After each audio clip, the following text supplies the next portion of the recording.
Hey guys, Board now back with you for today's Euro 2020 report. So this is of course day 3 and probably overall the the most lively game, the most lively day so far of the tournament. Of course there was only one game on Friday, so that's not saying much. We haven't really had that many games, but yeah, quite a few goals today and quite a few incidents and pretty lively overall. There is, of course, only one place to start, and that's with the North Macedonia game. Oops, no, I'm kidding, folks. Don't give me shit. But yeah, it was Croatia against some team called England, and they were playing it at Wembley, and it's all a big deal. It was all a big nostalgic wave because it's the first time since Euro '96 where a major tournament has been held at Wembley or the game stage there, and you had 23,000 fans in today, so a big deal having that sort of crowd back and building up.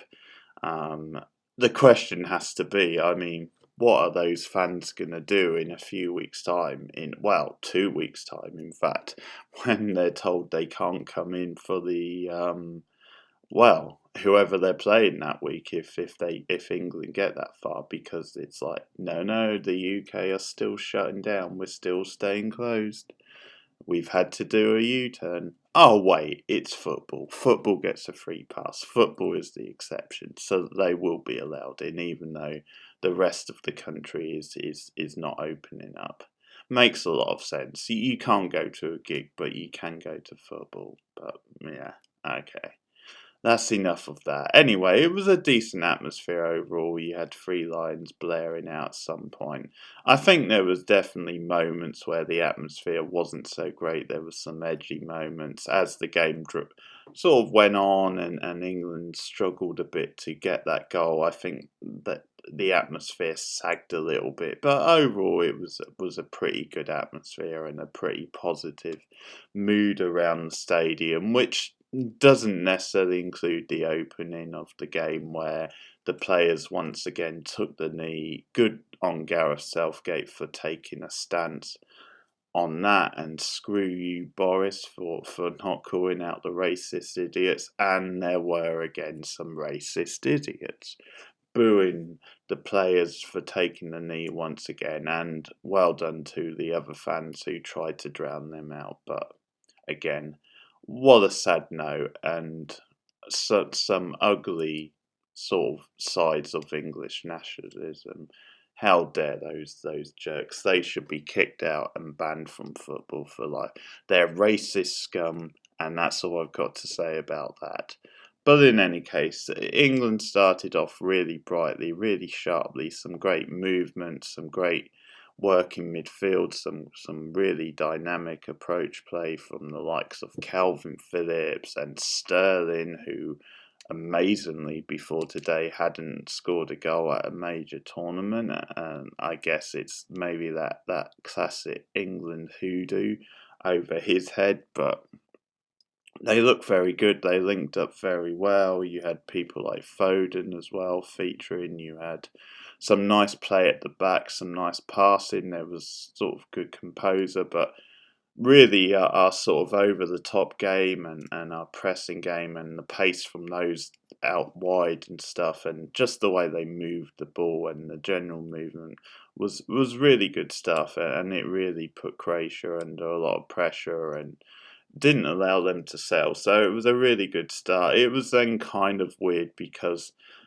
obviously there were chances. I mean, Foden had the best one coming back off the post. Very good effort, the way he created himself. Good curling shot. But we had moments. Sterling as well had a decent shout. But, you know, when it didn't happen after half an hour, we suddenly looked very knackered at all that heat and all that running around for the first half an hour, and you wondered, oh dear, have England peaked?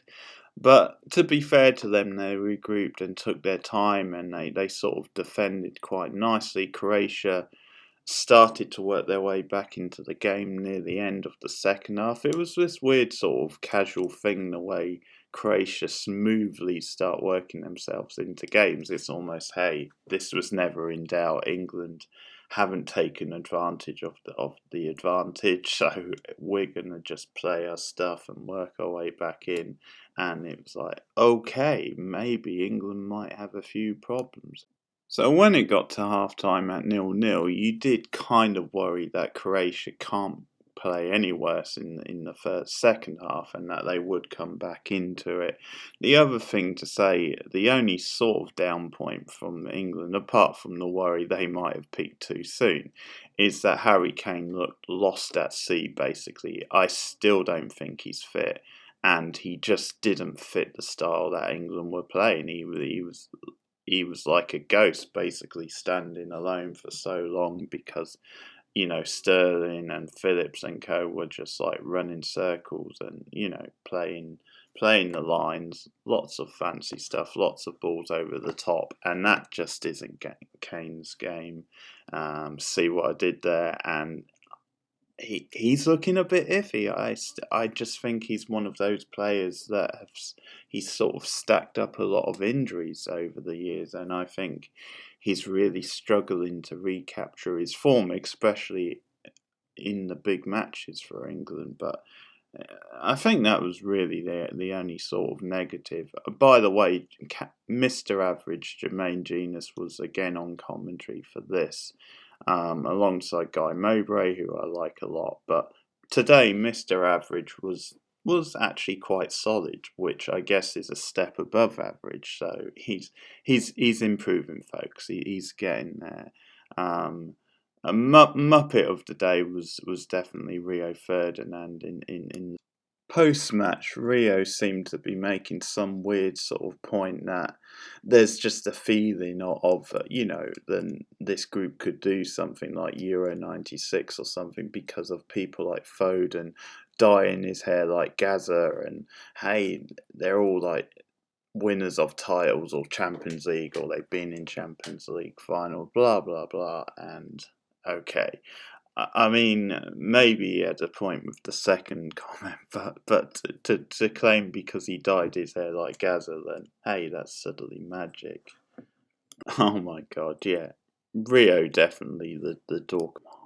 Second half actually started a lot more closer. There was a bit of give and go. Croatia had more of the ball and were actually threatening a bit at some stage, but England finally got the well-deserved breakthrough, and it was fitting that it was the combination of Calvin Phillips and Raheem Sterling finally getting his first tournament goal for England. It was a nice breakaway goal. England actually really set up nicely to play counter-attacking football, and a beautifully weighted pass from Phillips through to Sterling, who it was almost a vintage Sterling goal the way he got onto it. It was a nicely timed run and slotted it past the keeper. Really fine goal. England almost made it 2-0 a couple of minutes later with, of all people, Harry Kane, who practically, well, he was close to knocking himself off against the post as he lunged for the ball. It was a good chance, although the defender actually did well to put him off, but it led to Kane almost getting some sort of a concussion, whacking himself on the. At this point, I basically thought, take Kane off, because he's risking a big injury, and this game isn't the be-all and end-all. We were obviously a goal up at the time, and it's just best not to take any chances. But he actually kept him on for a bit longer. He was later substituted. No Jack Grealish, actually. I think it's one of those things where I think Grealish would have came on sort of at some point in the second half if we hadn't have got that Sterling goal. But once Sterling sort of popped it in, it was obviously hard to change him, and that's sort of the position Grealish is kind of challenging for. So I guess that's fair enough. Kane went off later, and it was actually a nice moment where he sort of went to the fans and sort of applauded them. Probably the most impressive thing about England in the second half is the way they dug in, actually. The way that they controlled the game from 1-0. It would have been interesting maybe if Sterling hadn't have got that goal, if England would have panicked more, because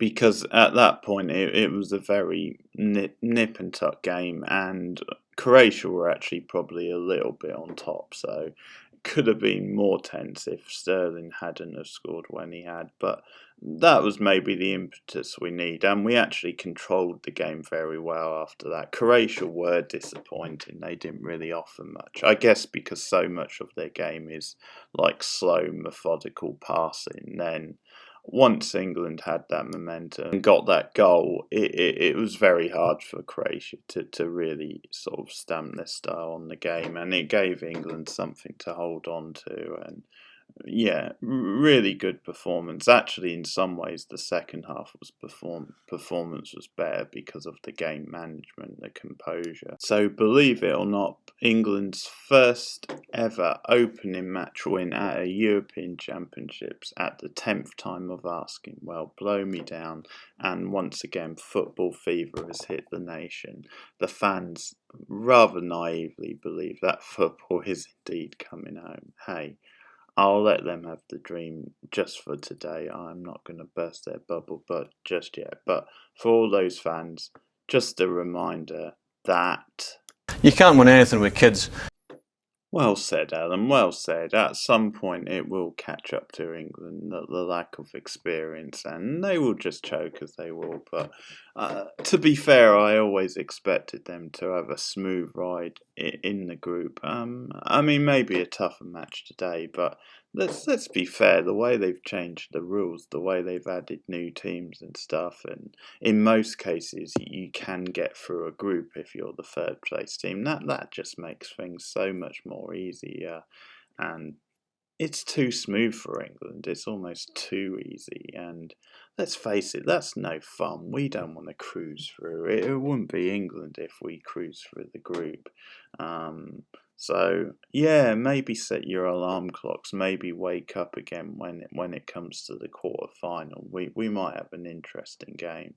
But hey, Scotland, England later in the week, so that's something to look forward to in any case. But a good performance by England. Let's enjoy it while it lasts.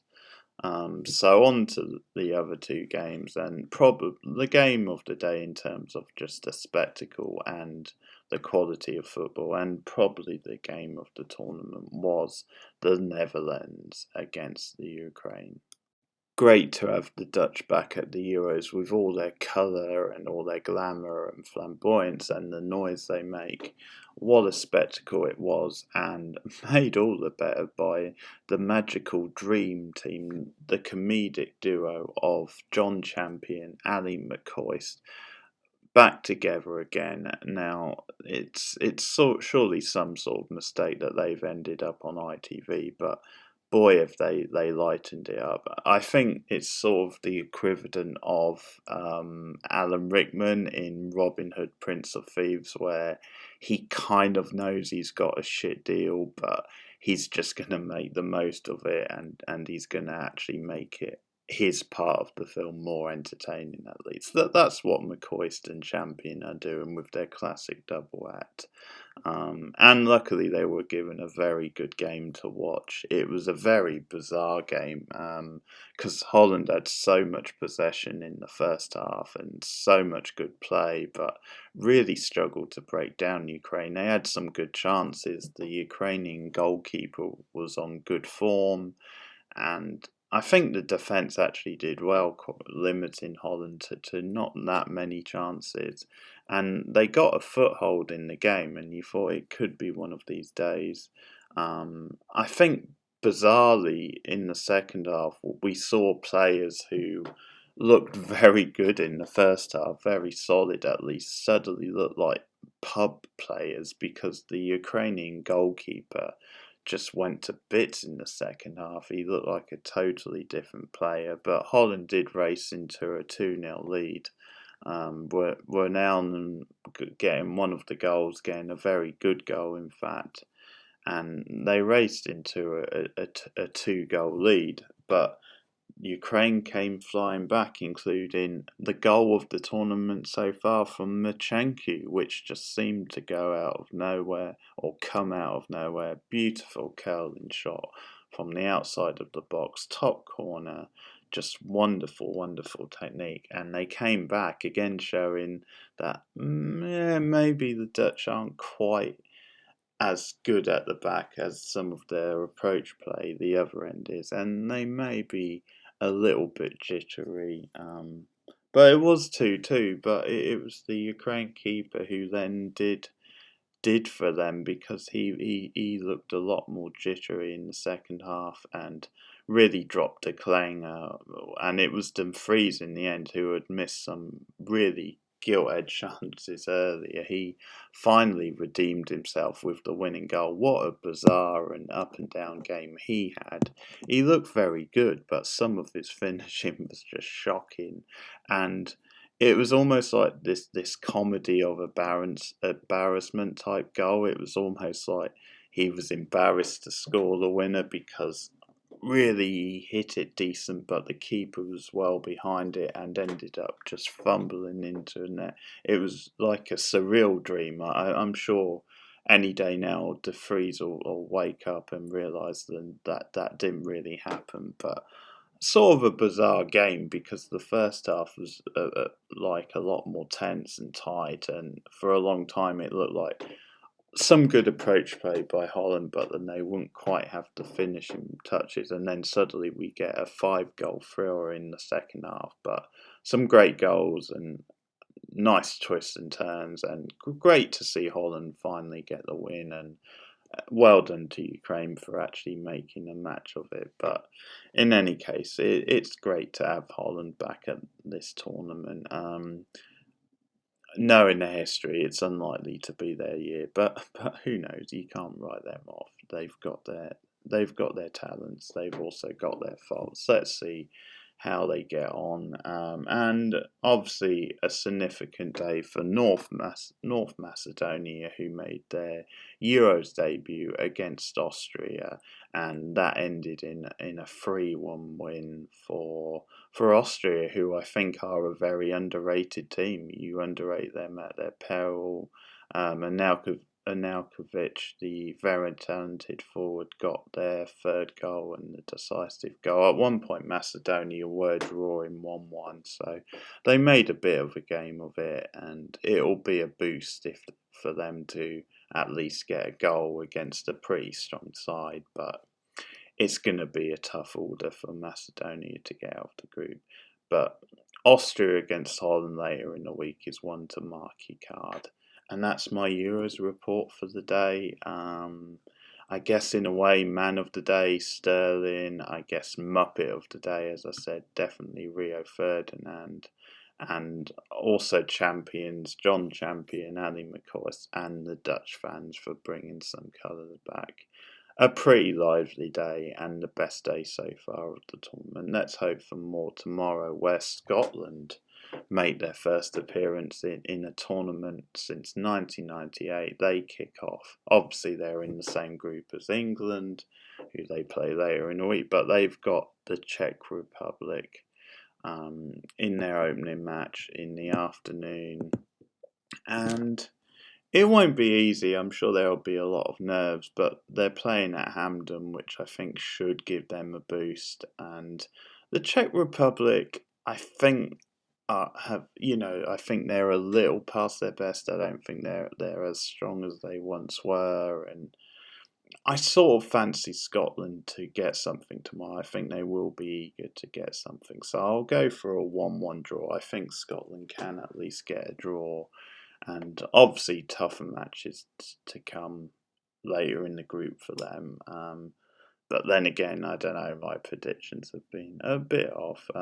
Also, another very tasty looking game, and actually could be the game of the day, Sweden against Spain. So Spain looking to recapture former glories, and Sweden normally aren't pushovers. They normally make life a little bit difficult, and yeah, it should be an interesting game. Should be a good contrast of styles and plenty of colour, and a close game. I think maybe Spain just to edge it, maybe like 2-1 or something. But If Sweden got something, I wouldn't be surprised. So there. Anyway, my Euros report for the day. I'll see you guys again soon. Goodbye.